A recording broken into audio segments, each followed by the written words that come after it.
She thought she was the smartest person in the room. She thought she had everyone fooled.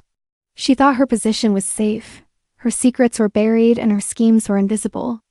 But the one thing Mrs. Danker never counted on was this. The walls of Downton Abbey have ears, and the people inside those walls are far sharper than she ever gave them credit for. This is the story of a woman who played a dangerous game inside one of England's most powerful households. A woman who pushed her luck so far that she nearly pushed herself right out the door. And the most shocking part is not what she did. The most shocking part is how close she actually came to losing everything before anyone even blinked.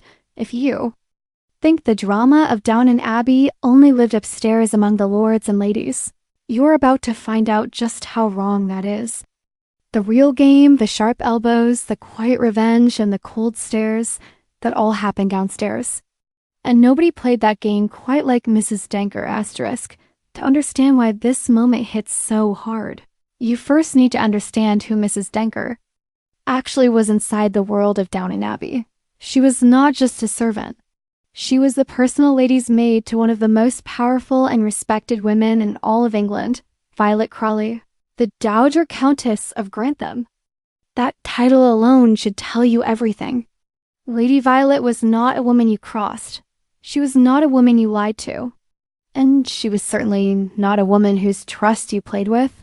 But Danker, being Danker, never quite grasped that in the way.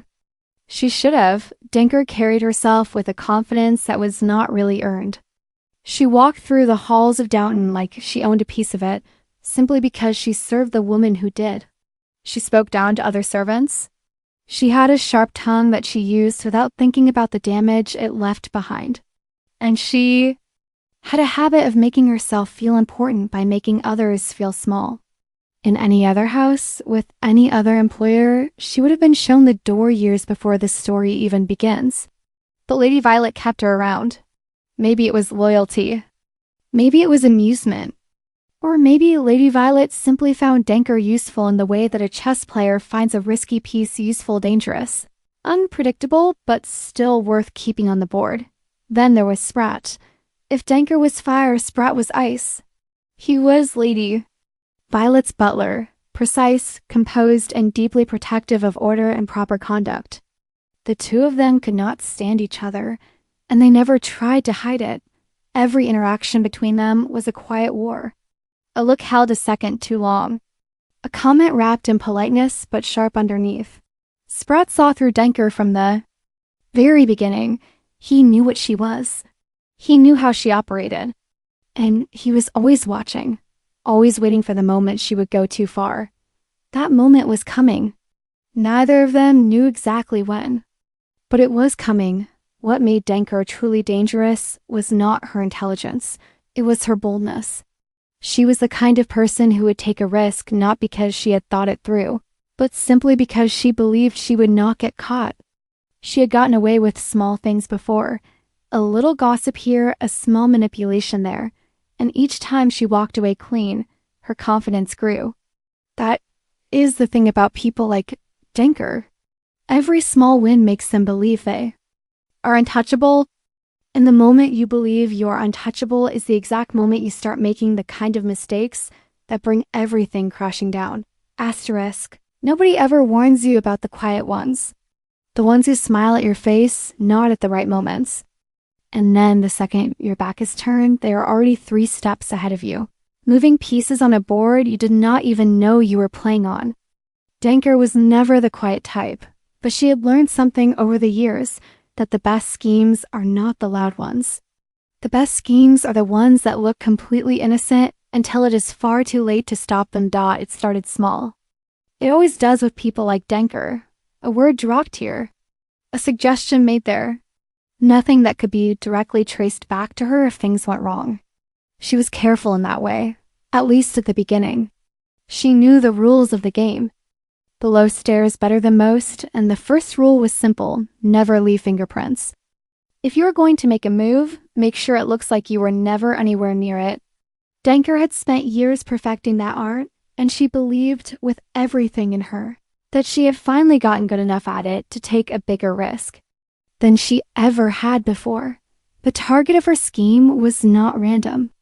Danker did not operate out of pure chaos. Everything she did had a reason behind it, even if that reason was nothing more than personal satisfaction or protecting her own position. She had spotted something or someone that she felt was a threat to the comfortable little world she had built for herself inside Lady Violet's household. And rather than confront it directly, which was never her style, she decided to handle it the way she always did, quietly, cleverly, in a way that left her standing clean on the other side while someone else carried the weight of the consequences. She began pulling strings that most people did not even know existed.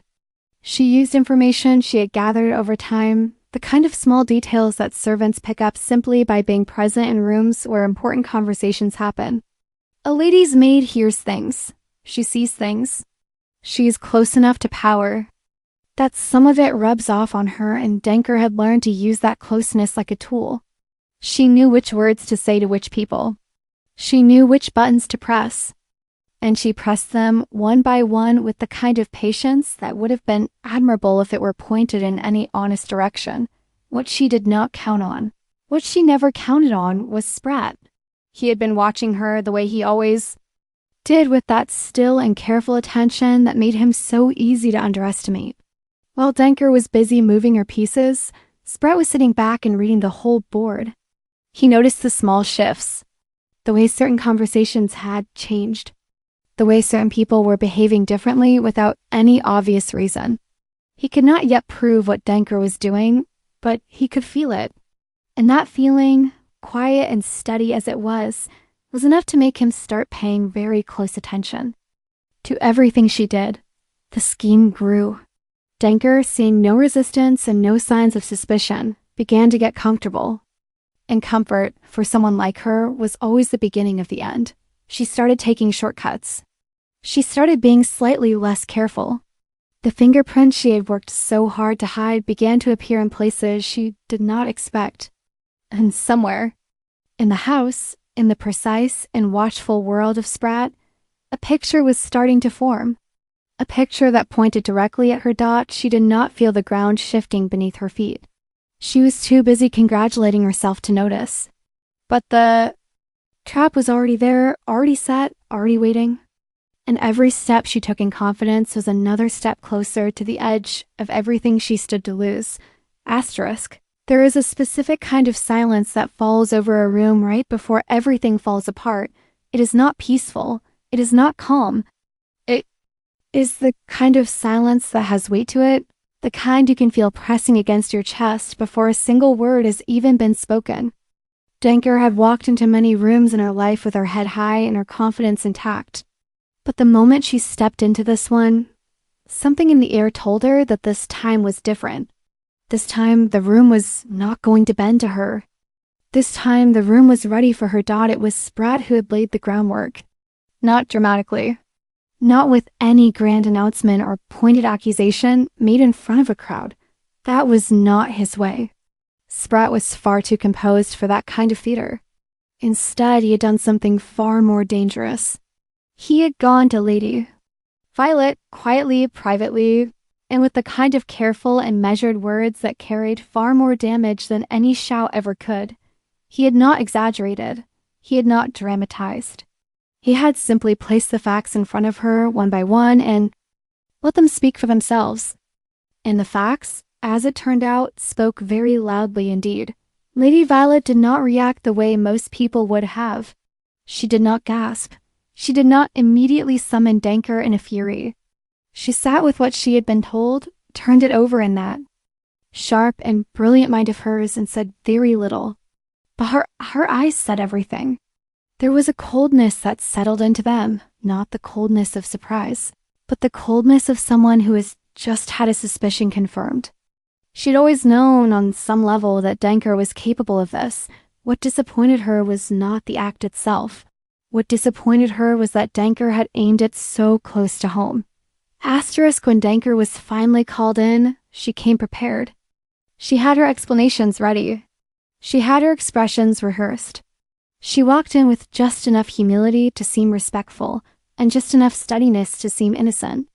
She had done this before, talked her way around a tight corner, smoothed over a rough moment with the right combination of words and tone. She was good at it. She had always been good at it. And for the first split second, as she stood there in front of Lady Violet, she almost believed she was going to be good at it again. Then Lady Violet looked at her, not with anger, not with raised voice or dramatic accusation. She simply looked at her with those sharp, still eyes that had seen through far greater people than Danker over far longer years. And in that look was something that Danker had never actually faced before in all her time in that house. There was no warmth in it. No trace of the dry amusement that Lady Violet usually carried even in difficult moments. There was just clarity. Cold, absolute clarity. And it cut straight through every prepared word Danker had been holding ready. Danker opened her mouth. She began to speak. And then something extraordinary happened for a woman who had never in her life been short of something to say. The words stopped coming, not because she had forgotten them, not because she had lost her nerve entirely, but because somewhere in the back of her mind, in that sharp and calculating part of her that had always kept her one step ahead, she finally understood something. Lady Violet already knew, not suspected, not guessed. Knew every single piece of it, and no amount of clever talking was going to change what was sitting in that room between them. The silence that followed was the longest of Denker's life. Lady Violet did not fill it. She had no interest in filling it.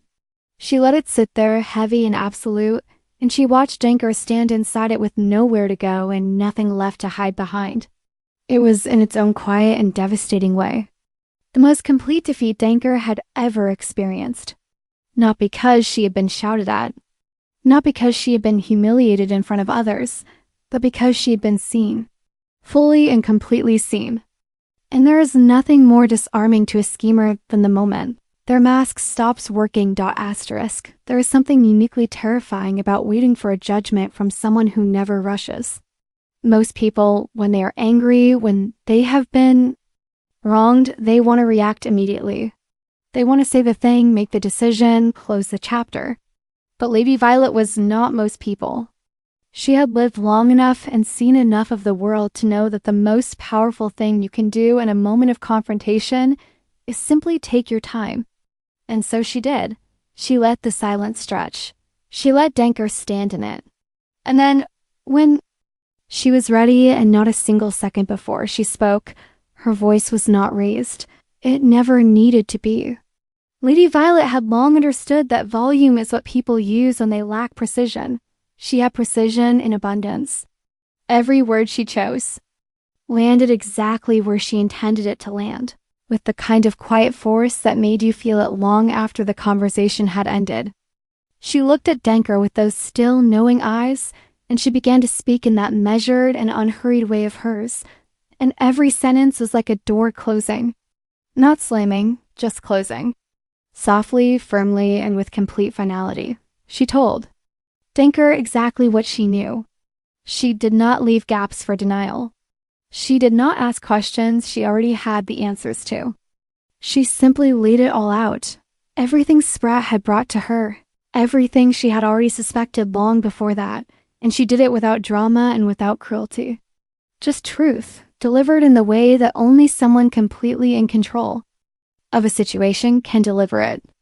And Danker, for perhaps the first time in her entire life inside that house, had nothing to put in front of it. No deflection, no reframe.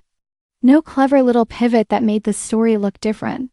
There was nothing left to work with. Then came the moment everyone in Danker's position dreads more than any argument or confrontation. The moment of decision. Lady Violet paused. She looked at Danker not with hatred, not with satisfaction, but with something far more complicated than either of those things. There was disappointment in it, yes, but there was also something that looked almost like tiredness. The tiredness of a woman who has extended a certain kind of tolerance for a very long time and has now reached the outer edge of it. She had kept Danker close for years. She had looked past the sharp tongue and the small manipulations and the self-serving little games because Denker was useful and because, in her own flawed way, she was loyal. But loyalty has a line, and Danker had crossed it. The word that Danker feared most in that moment was not shouted. It was not even said with particular emphasis. Lady Violet simply made clear, in the quiet and absolute way she made everything clear, that what had happened was not acceptable. That trust, once handled, the way Danker had handled it, does not simply spring back into place, that there would be consequences. Real ones. Not theoretical, not implied, but actual and immediate changes to the way things would operate going forward. Danker's position was not ended that day, but it was reduced. Quietly, precisely, and in a way that left no room for argument. The comfortable little kingdom she had built for herself inside Lady Violet's world was suddenly a great deal smaller. Spratt, to his credit, said nothing when it was over. He did not gloat. He did not make a single remark that could be read as satisfaction, at least not out loud. But there was something in the way he carried himself in the hours that followed, a certain stillness, a quiet ease that had not been there before. He had played his hand at exactly the right moment and in exactly the right way, and the result had spoken for itself. He did not need to celebrate. The outcome was celebration enough. As for Danker, she walked out of that room carrying something she had never carried before inside Downton Abbey. It was not shame, because Danker was not really built for shame in the traditional sense. It was not grief, because she was too proud for that. What she carried out with her was the weight of having been completely and thoroughly outplayed by people she had underestimated. She had looked at Lady Violet and seen an old woman she could manage. She had looked at Spratt and seen a stuffy butler she could run circles around. She had been wrong about both of them. And now she had to live inside that house, in that reduced and watched and carefully limited version of her old position, knowing that everyone who mattered knew exactly what she had tried to do and exactly how it had ended. She did not get fired that day, but she got something that, for a woman like Danker, was arguably worse. She got reminded in the clearest and most complete way possible of exactly where she stood. Not above it all, not untouchable, not clever enough to be beyond consequence. Just a servant in someone else's house, playing by someone else's rules. And the moment you forget that inside a place like Downton Abbey, the house has a way of reminding you, quietly, precisely, and without a single moment of mercy,